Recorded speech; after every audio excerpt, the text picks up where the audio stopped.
कहानी की शुरुआत में हमें दिखाया जाता है कि एक प्लेन समुंदर में गिर जाता है, लेकिन क्या उस प्लेन के अंदर से कोई बच पाता है या नहीं? अगर कोई जिंदा रहता है तो आखिर वह लोग जिंदा कैसे रह पाते हैं? तो यह सब जानने के लिए चलते हैं फिल्म की स्टोरी की तरफ। फिल्म की शुरुआत ब्रैंडन के एक बुरे सपने से होती है। वह सपने में देख रहा है कि एक लड़की पानी के अंदर गिर चुकी है, लेकिन ब्रैंडन का यह एक सपना होता है, उसी वजह से जल्दी उठ जाता है। ब्रैंडन द रासल एक सिक्योरिटी इंचार्ज होता है और वह गवर्नर के लिए सिक्योरिटी का काम करता है। आगे हम एक एयरपोर्ट के ऊपर दो लड़कों को देखते हैं, जिसमें से जेड और कायल नामक के लड़के होते हैं। तभी यहाँ पर एवा भी आ जाती है, जो अपने सिक्योरिटी इंचार्ज ब्रैंडन के साथ में आई हुई होती है, और एवा जेड की गर्लफ्रेंड होती है। दरअसल ये लोग छुट्टियां बिताने के लिए किसी दूसरी जगह पर जा रहे होते हैं और जेड यहाँ पर अपनी गर्लफ्रेंड एवा को बोलता है कि तुम्हें अपने सिक्योरिटी इंचार्ज को अपने साथ नहीं लाना चाहिए था। तब एवा कहती है कि यह मेरा फैसला नहीं था, बल्कि मेरे डैड ने इन्हें मेरे साथ में भेज दिया, क्योंकि एवा के डैड यहाँ के गवर्नर हैं। वहीं इसी एयरपोर्ट के ऊपर हम बूढ़े कपल को भी देखते हैं, जिनके साथ में एक छोटी बच्ची होती है। इस छोटी बच्ची का नाम रोजा होता है और यह लोग भी यहाँ से किसी दूसरी जगह पर घूमने के लिए जा रहे होते हैं। इस छोटे बच्चे की मॉम की मृत्यु हो चुकी है, इसलिए वह अपने नाना नानी के साथ में रहती है और यहाँ पर रोजा अपने साथ हमेशा एक टेडी बियर को रखती है।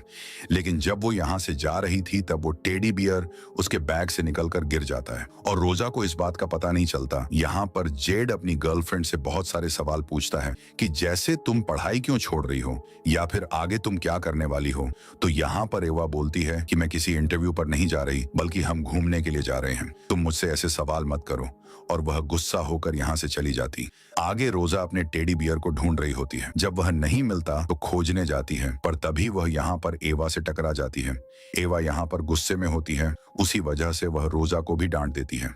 बेचारी रोजा अपने नाना के पास में चली जाती है। एवा को पता चल जाता है कि वह अपना टेडी बियर ढूंढ रही थी, इसीलिए एवा को वह टेडी बियर खोजकर रोजा को दे देती है। इससे रोजा बहुत ही ज्यादा खुश होती है और बाद में ये सभी लोग प्लेन के अंदर बैठ जाते हैं। इस फ्लाइट के अंदर बहुत ही कम लोग होते हैं और सभी यात्रियों के बैठ जाने के बाद ये प्लेन से टेक ऑफ कर लेता है। और तभी यहाँ प्लेन के अंदर एक लड़का आता है जिसका डेनियल नाम होता है और वह यहाँ पर सभी को इंस्ट्रक्शन दे रहा होता है कि आपको ऑक्सीजन मास्क किस तरह लगाना है। मतलब वह बचाव के लिए बहुत सारे इंस्ट्रक्शन देता है। लेकिन यहाँ पर जेड और कायल उस लड़के का मजाक उड़ाते हैं, लेकिन इस चीज से उस लड़के को कोई भी फर्क नहीं पड़ता। वह लड़का यहाँ पर सभी को खाना सर्व कर रहा था। तब भी यहाँ पर वह कायल नाम का लड़का डेनियल का मजाक उड़ाता है और उसी वजह से डेनियल अपना बदला लेने के लिए कायल के ऊपर थोड़ी सी बियर गिरा देता है और यहाँ से चला जाता है। लेकिन जब ये प्लेन 20,000 फुट ऊपर होता है तभी प्लेन के सामने कुछ पक्षी आ जाते हैं और कुछ पक्षी यहाँ पर प्लेन के इंजन में चले जाते हैं। उसी वजह से इंजन में आग लग जाती है और यह प्लेन बुरी तरह से हिलने लगता है और उसी वजह से इस प्लेन के अंदर जितने भी लोग होते हैं वो सारे डर जाते हैं। उन्हें लगने लग जाता है कि शायद हम मरने वाले हैं। और फिलहाल यह प्लेन पैसिफिक समंदर के ऊपर से गुजर रहा होता है और देखते ही देखते इस प्लेन का एक इंजन पूरी तरह से खराब हो जाता है। उसी वजह से प्लेन पूरी तरह से अनबैलेंस हो जाता है और इंजन के कुछ टुकड़े यहाँ पर प्लेन के अंदर घुस जाते हैं। उसी वजह से प्लेन के अंदर एक बड़ा सा छेद हो जाता है और प्लेन के अंदर बैठे सारे यात्री बाहर निकलने लगते हैं और हवा में उड़ने लगते हैं और पैसिफिक समंदर में गिरने लगते हैं। और जो लोग अपनी सीट बेल्ट से बंधे हुए थे केवल वही लोग बच पाते हैं। देखते ही देखते ये पूरा का पूरा प्लेन पैसिफिक समंदर में क्रैश हो जाता है और इस प्लेन के अंदर पानी भरना शुरू हो जाता है। इन लोगों के पास में कोई भी ऑप्शन नहीं होता। इसी वजह से जो जिंदा लोग थे वह प्लेन के सबसे पिछले हिस्से में चले जाते हैं। ओशियन में काफी दूर घिसने के बाद यह प्लेन एक बहुत गहरी खाई के किनारे पर आकर रुक जाता है। प्लेन उसके किनारे पर खड़ा था और प्लेन के अंदर पूरी तरह से पानी भर चुका है, लेकिन प्लेन के सबसे पिछले हिस्से में पानी अंदर नहीं जा पाता। उसी वजह से यहाँ पर 3-4 लोग जिंदा रहते हैं। यहाँ वह बहुत ही ज्यादा घबराए हुए होते हैं, लेकिन तभी यहीं पर ब्रैंडन भी आ जाता है, जो कि एवा का सिक्योरिटी इंचार्ज होता है। वो अपने साथ में रोजा की नानी को भी लेकर आया हुआ होता है। अब यहाँ पर ये कुल मिलाकर 7 लोग होते हैं जो जिंदा होते हैं और ये सातों बहुत ही ज्यादा घबराए हुए होते हैं। यहाँ पर एवा सभी को बताती है कि हमें मदद मिल जाएगी, शायद कोई ना कोई हमें बचाने के लिए जरूर आएगा। यहाँ पर ब्रैंडन होता है, वो सभी को बोलता होता है कि हमें होप नहीं खोनी चाहिए। जब हमारा प्लेन क्रैश हुआ था तब पायलट ने शायद मैसेज भेज दिया था और उसी मैसेज की बदौलत हमें टीम ढूंढ रही होगी, इसीलिए हमें यहीं पर रहना होगा। लेकिन जो यहाँ पर कायल नाम का लड़का होता है वो बहुत ही ज्यादा डरा हुआ होता है। वह बोलता है कि हमें नहीं पता कि यहाँ पर हम कितनी देर जिंदा रहेंगे। अगर ओवन ऑक्सीजन खत्म हो जाएगी या इस जगह पर भी पानी भर जाएगा तब हम मर जाएंगे। तब यहाँ पर ब्रैंडन उसको डांटता है और बोलता है कि तुम्हें पॉजिटिव सोचना है ना कि नेगेटिव, और हमें उन तरीकों के बारे में ध्यान रखना होगा जिन तरीकों की मदद से हम बाहर निकल सकते हैं, और हमें वह भी चीजें देखनी होगी जो हमारे जीने लायक यहाँ पर मौजूद हैं। वो यहाँ पर डे नाम के फ्लाइट क्रू से बोलता है कि जहाज के पिछले हिस्से में 2 सिलेंडर होते हैं जिनमें ऑक्सीजन होती है, पहले वो चेक करो। पर वह जब चेक करता है तो 2 सिलेंडर खाली होते हैं। इस बात से इन सभी को डर लगने लगता है। यहाँ पर जो नानी होती है वो बताती है कि हमारी बगल वाली सीट पे एक पेशेंट था जो अपने साथ में ऑक्सीजन का सिलेंडर लाया था, हम उस सिलेंडर का इस्तेमाल कर सकते हैं। तो यहाँ पर ब्रैंडन वो सिलेंडर ढूंढने के लिए चला जाता है और हम यहाँ पर लोगों को देखते हैं जो अपनी सीट बेल्ट से बंधे हुए थे, लेकिन अब उनकी मृत्यु हो चुकी है। फाइनली यहाँ पर ब्रैंडन को वो ऑक्सीजन सिलेंडर मिल जाता है। तभी वहां पर एक बहुत बड़ी सार्क आ जाती है जो यहाँ पर ब्रैंडन के पैर को खा जाती है, और दूसरी तरफ वह लोग ब्रैंडन का इंतजार कर रहे थे। फाइनली ब्रैंडन आ जाता है और वो इन लोगों को ऑक्सीजन सिलेंडर दे देता है। तभी अचानक वह शार्क उसे खींच कर ले जाती है, यानी कि ब्रैंडन की मौत हो जाती है। और इस बात से वह लोग बहुत ही ज्यादा डर जाते हैं और इन्हें पता चल जाता है कि पानी के अंदर शार्क भी है। इसी वजह से हम यहाँ से कभी नहीं निकल पाएंगे। जो यहाँ पर कायल नाम का लड़का होता है उसका हाथ भी टूटा हुआ होता है और वह जोर जोर से चिल्लाने लगता है। उसी वजह से यहाँ पर जो नानी होती है वो यहाँ पर उसकी हड्डियों को जोड़ने का काम करती है और काफी मेहनत के बाद कायल की हड्डियों को जोड़ देती है और बैंडेज लगा देती है। हम पानी की सतह के ऊपर वहां एक हेलीकॉप्टर को देखते हैं जो इसी प्लेन को ढूंढने की कोशिश में लगा हुआ है। पूरे समुद्र के अंदर उन्हें कहीं पर भी प्लेन नहीं मिलता और ना ही प्लेन का मलबा मिलता है, लेकिन वो लोग भी उम्मीद नहीं छोड़ते। वो प्लेन के मलबे को ढूंढते ही रहते हैं। वहीं पानी के नीचे जहाज के अंदर हम उन लोगों को देखते हैं। यहाँ पर नानी अपने बारे में बता रही होती है कि मुझे इनके नाना से आर्मी में प्यार हुआ था। वह आर्मी में एक सैनिक थे, लेकिन दुश्मनों की गोली के चलते वह बहुत ज्यादा घायल हो चुके थे और मैं उसी आर्मी के अंदर एक नर्स का काम कर रही थी। तब मैंने उनका इलाज किया था और उस दिन के बाद मैंने आज तक उनसे दूरियां नहीं बनाई। मैं हमेशा उनके साथ रही हूँ और अब आखिरी मौके पर वह मुझसे अलग हो चुके हैं, यानी दुनिया छोड़कर जा चुके हैं। और ये कहते हुए बहुत ज्यादा इमोशनल हो जाती है। आगे जो हेलीकॉप्टर वाले होते हैं वह अभी भी ऊपर चक्कर काट रहे होते हैं, लेकिन उन लोगों को प्लेन का कोई नामो निशान नजर नहीं आता। दूसरी तरफ पानी के नीचे प्लेन भी बहुत सारी आवाजें कर रहा था, मानो वो प्लेन टूट रहा हो। तब यहाँ पर जेट बताता है कि मैंने इंजीनियरिंग की है, हम पानी की इतनी गहराई में हैं, शायद पानी यहाँ पर दबाव लगा रहा है और अगर यह प्लेन पिचक गया तो हम यहीं पर मारे जाएंगे। हमें पता है कि यह प्लेन एक खाड़ी के किनारे पर खड़ा है, यानी कि इसके आगे बहुत गहरी खाई है। तभी यह प्लेन थोड़ा सा और सरक जाता है। उसी वजह से ये सारे लोग बहुत ही ज्यादा डर जाते हैं, लेकिन यह प्लेन पूरी तरह से खाई में गिर पाता उससे पहले ही रुक जाता है।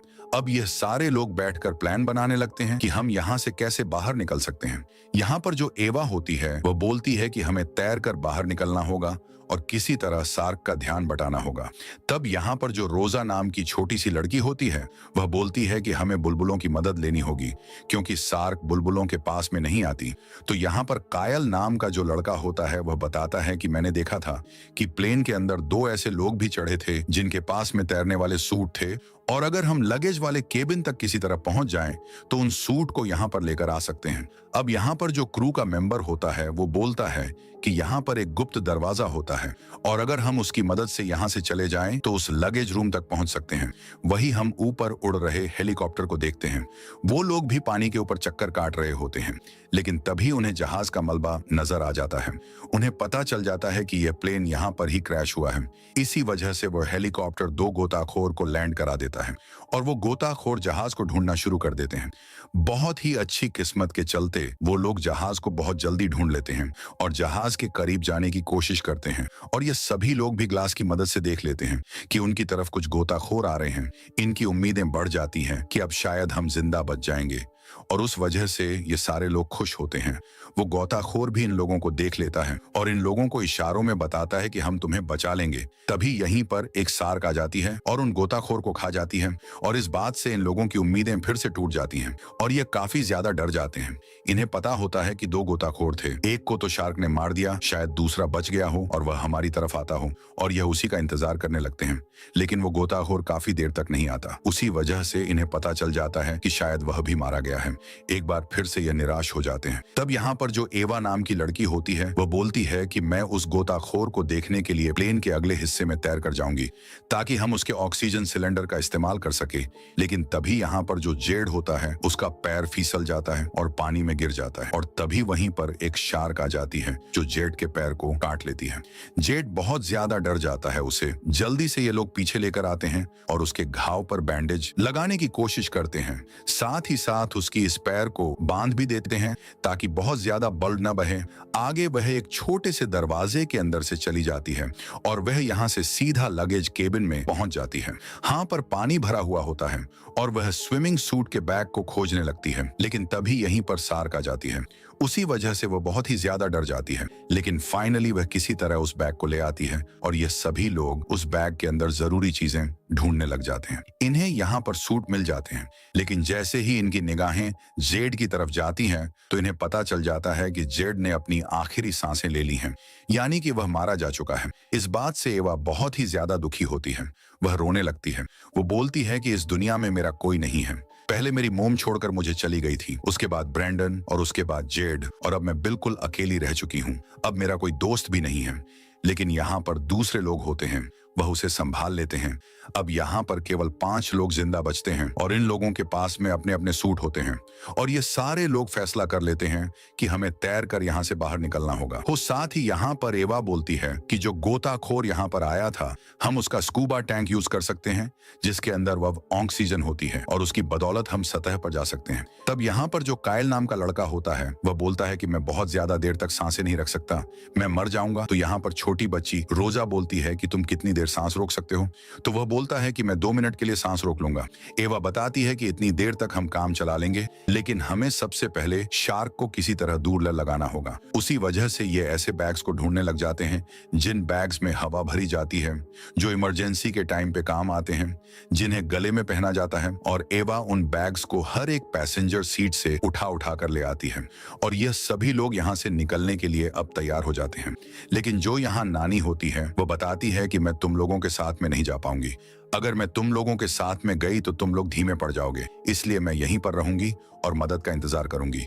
तुम लोग जल्दी से यहाँ से निकल जाना। साथ ही वो ये भी बोलती है कि तुम वादा करो कि तुम रोजा का ख्याल रखोगी। तो एवा वो वादा करती है कि मैं रोजा का ख्याल रखूंगी। यहाँ पर एवा सभी को बताती है कि हम लोग उस स्कूबा टैंक को ढूंढेंगे और फिर हम उसकी मदद से बारी बारी से सांस लेंगे और जो प्लेन का बहुत बड़ा छेद हुआ है उसके जरिए बाहर निकलेंगे और बाहर निकलते ही हम अपनी अपनी रस्सियों को खींच लेंगे, जिसकी मदद से हमने जो बैग पहने उसमें हवा भर जाएगी और हवा भरते ही हम सतह पर चले जाएंगे। आगे वो लोग यहाँ से तैर कर पानी में आगे जाने की कोशिश करते हैं। तभी इनके सामने एक शार्क आ जाती है, लेकिन ये लोग बुलबुलों की मदद से उस शार्क को दूर भगा देते हैं और उन्हें वहां पर गोताखोर मिल जाता है और ये लोग उस गोताखोर से उस ऑक्सीजन सिलेंडर को ले लेते हैं। बारी बारी से सांस लेने लग जाते हैं। यहाँ पर अभी केवल एवा और रोजा ये दोनों ही पहुंची हैं, लेकिन डेनियल और कायल ये दोनों अभी भी पीछे हैं। कायल बहुत ही ज्यादा डर जाता है, उसी वजह से वह आगे तैर कर नहीं जाता और इसी जगह पर फंसा हुआ रहता है। लेकिन तभी उसके पास में शार्क आ जाती है जो यहाँ पर कायल को खा लेती है। इसीलिए डेनियल को वहां से आगे अकेले ही बढ़ना पड़ता है और एवा यहाँ पर किसी तरह रोजा और डेनियल इन दोनों को ऑक्सीजन सिलेंडर दे देती है और इन दोनों की रस्सियों को खींच देती है और हवा भरने की वजह से वह दोनों पानी की सतह पर जाने लगते हैं। और यहाँ पर एवा भी जैसे ही बाहर निकलने वाली होती है तभी प्लेन का टूटा हुआ हिस्सा था, उसके अंदर एक शार्क आ जाती है। उसी वजह से एवा को यहीं पर रुकना पड़ता है। एवा अब ज्यादा देर तक सांस नहीं रोक सकती थी, लेकिन तभी यह पूरा प्लेन सरकने लगता है और गहरी खाई की तरफ जाने लगता है और एवा किसी तरह इस प्लेन से बाहर निकलने की कोशिश करती है, लेकिन यह प्लेन गहराई में जाने ही लगता है। लेकिन काफी मेहनत के बाद एवा इस प्लेन से बाहर निकलने में कामयाब हो जाती है। वह जल्दी से अपनी रस्सी खींच देती है। उसी वजह से उसके बैग्स के अंदर हवा भर जाती है और वह तैरती हुई सतह की तरफ जाने लगती है, लेकिन वह सतह तक नहीं पहुंच पाती। उससे पहले ही वह बेहोश हो जाती है और वह काफी देर बाद अपने आप सतह पर पहुंच जाती है, लेकिन अभी भी वह बेहोश होती है और कुछ देर बाद उसे होश आता है तो वह देखती है कि उसकी जान बच चुकी है। आगे वह यहाँ पर रोजा और डेनियल को खोजने लग जाती है। उसे ऐसा लगने लगता है कि जैसे वह दोनों मारे गए हैं। तभी यहीं पर हेलीकॉप्टर वाले भी आ जाते हैं जो यहाँ पर एवा को देख लेते हैं और एवा की जान बचाते हैं। उसे ऊपर लेकर आते हैं तो एवा देखती है कि यहाँ पर रोजा और डेनियल पहले से ही हैं, यानी कि उनकी भी जान बच चुकी है। यहाँ पर क्रू के लोग लोग पूछते हैं कि क्या कोई और भी जिंदा है, तो यहाँ पर एवा मना करती है कि अब कोई भी जिंदा नहीं है। और इस तरह से उन 7 लोगों में से केवल 3 लोगों की ही जान बच पाई। और हर जगह न्यूज में बस यही चल रहा होता है कि गवर्नर की बेटी को काफी टाइम बाद बचा लिया गया है और ये किसी चमत्कार से कम नहीं है। और इसी के साथ में ये बेहतरीन मूवी यहीं पर पूरी हो जाती है। दोस्तों, इस मूवी में ये बताया गया है कि चाहे मुसीबत कुछ भी आ जाए, उसके अंदर हमें हिम्मत नहीं हारनी चाहिए और हमें बाहर निकलने के बस रास्ते ढूंढने चाहिए। नेगेटिव चीजों के बारे में सोचना भी नहीं चाहिए। एवा के अंदर हिम्मत थी, उसी वजह से वह खुद को और अपने साथियों को बाहर निकाल कर लेकर आई है।